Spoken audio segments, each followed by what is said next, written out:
Looks like someone's prepped for a deep dive into cultural communication.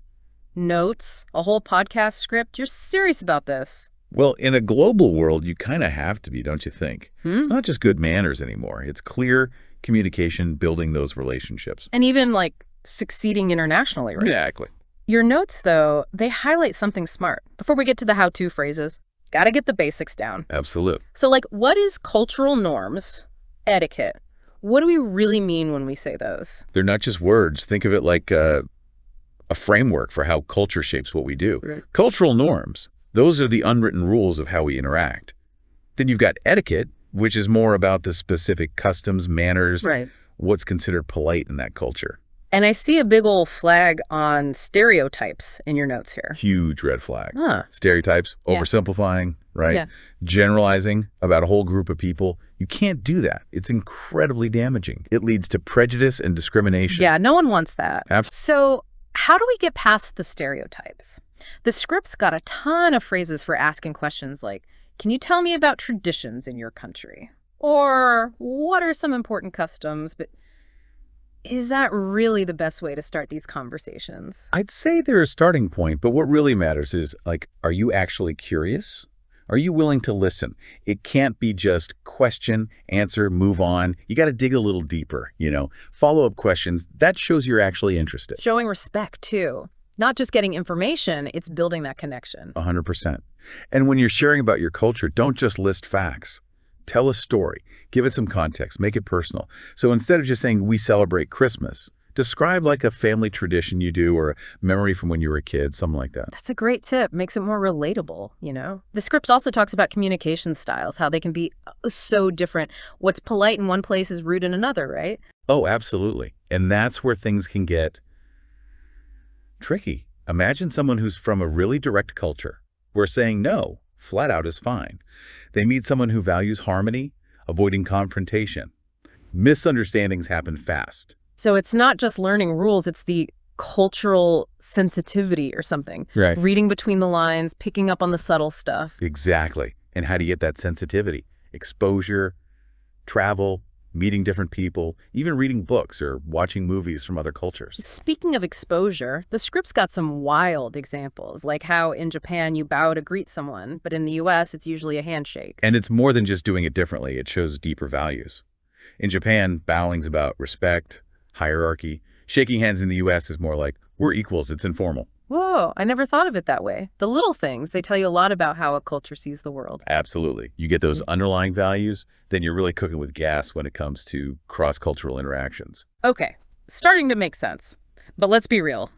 Even if you know all the theory, adjusting to a new culture is hard. You've got culture shock highlighted in your notes. Culture shock is real. It hits different people in different ways. Some get homesick, frustrated, even physical stuff like being tired all the time, can't sleep. But it's normal. Part of adapting, you just got to be patient with yourself. So how do you make that transition easier? The script suggests asking people who've done it, like, what was the biggest cultural difference you noticed when you moved? Why would that help? It's like hearing it straight from the horse's mouth, Makes you realize you're not alone.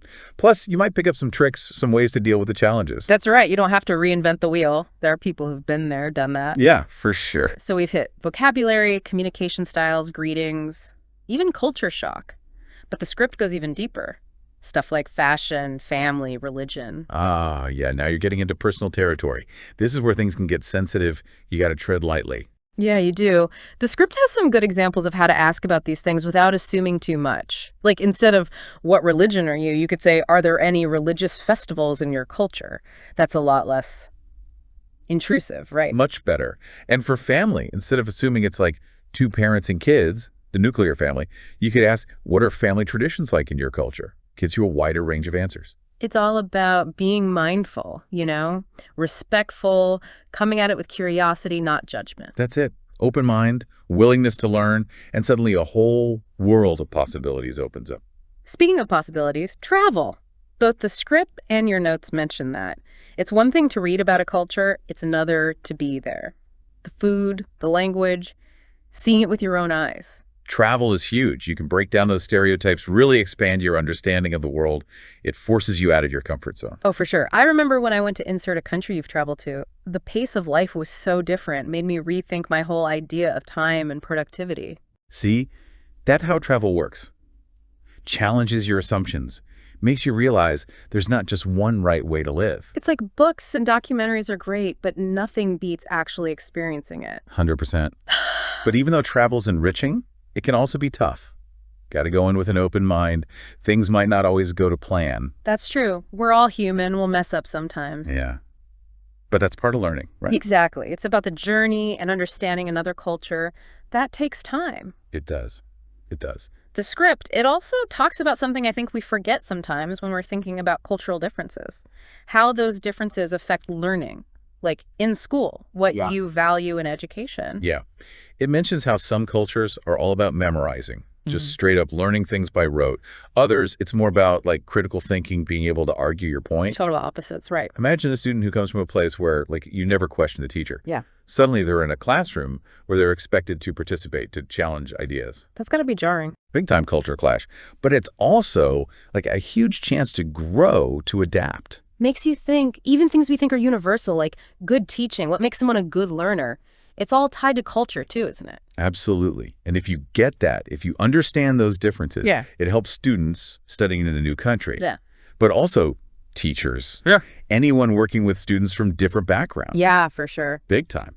Okay, so we've talked travel, education. Oh, the script also goes into the workplace, how culture affects leadership, decisions, even teamwork. That's where knowing the nuances can make or break you, especially in international business. Some places, it's all top-down, the boss decides. Other places, it's got to be consensus, everyone on board. I can see the headaches already. Try working on a project where you're used to making decisions fast, on your own. Then you're with people who need to talk it to death, get everyone's approval for every tiny thing. Oh yeah, recipe for disaster. Yeah. It shows you got to understand the norms, but also, can you adapt your own style?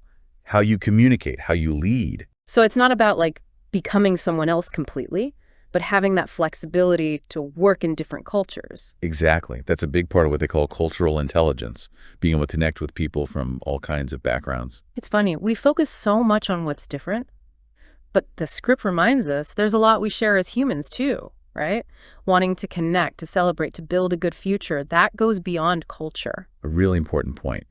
Easy to get hung up on the differences, but those shared values, that's a bridge. We're all part of the same human family, even with our differences. I like that. And it brings up something you had in your notes that I thought was really smart.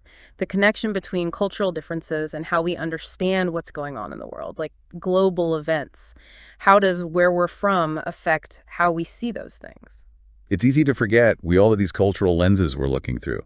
The news we see, the opinions we form, even what we think justice means or freedom, it all comes from our cultural background. So someone from a very individualistic culture, they might look at something political and see it totally different than someone who's from a more collectivist culture. Exactly. Once you realize that, it helps you think more critically. You start questioning your own assumptions. You want to get different perspectives. Instead of thinking our way is the only way, right? You start to appreciate how complex things are, how there are lots of valid points of view. And that is how you become a more informed, more engaged citizen of the world.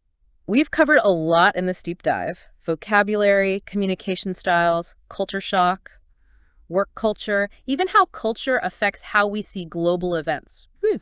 A lot to unpack. But the real learning, it happens when you take all this and use it in your own life, your own interactions. The script says it's a process. You're always learning, adapting, being open-minded, asking questions, listening, not judging people before you understand them. Basically, be curious. Best advice you can get. Remember, every culture has its own history, values. Come at it with a sense of wonder, a desire to learn. You'll have some amazing experiences. It's like instead of seeing those differences as a bad thing, see them as chances to grow, to connect. Exactly. Changing how you see it, that's what matters. Okay, I'm fired up now. But before we wrap up, gotta ask. Based on all this, if you had to give one piece of advice to someone who wants to be more culturally competent, what would it be? That's a tough one. There's so much we could say, but yeah, if I had to pick just one thing, I'd say cultivate curiosity. And humility, too. Curiosity and humility. Yeah, like really wanting to learn, to understand, even when it means, maybe what you thought before was wrong. Not about being perfect or knowing it all already. Oh, no, not at all. It's more like being open to new ways of seeing things, recognizing there's not just one way to experience the world. Right, right. And this isn't just like head knowledge.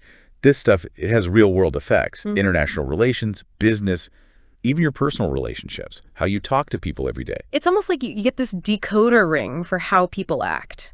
Things that used to be confusing, now they make sense because you're thinking about culture. It's empowering, too. You can handle tough situations better, more confidence, more empathy. You just get it. So what's the takeaway for our listener then? We've done this whole deep dive. I think it's that learning about cultural differences, it's not optional anymore. It's like essential, especially now the world's so connected. It's not something you learn overnight either. It's ongoing. You explore, you think about it, you use it. The more you do it, the easier it gets. And we've given you a good starting point, but the real journey, it's when you go out there, step outside that comfort zone, start talking to people. Don't be afraid to ask questions, share your own stories. Yeah, and be open to hearing things you didn't expect. Exactly. You don't have to be an expert either. You can still appreciate different cultures, celebrate that diversity. Every time you talk to someone, it's a chance to learn to grow a little. Well said. Thanks. So go out there, folks, explore the world, really embrace all the different ways people live. That's what makes life interesting, right? Maybe so. And that's a wrap on this deep dive. Thanks for joining us. See you next time.